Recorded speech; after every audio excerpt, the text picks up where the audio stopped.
هذول وي ها قاعد تعمل شنو؟ تشيل الطوب؟ يا اخي انت لا خليت باب لا خليت شباك ها لا خليت لهم سقف بدأ يا تشيل الطوب برضه؟ يعني ليه؟ قلت امشي ابني بيه حمام يا زول تبني بيه حمام؟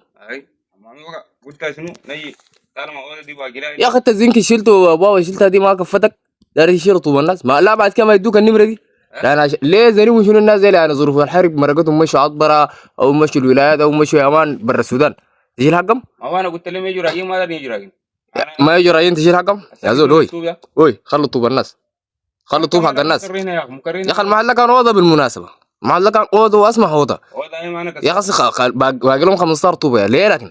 انا ما كسرت ليه؟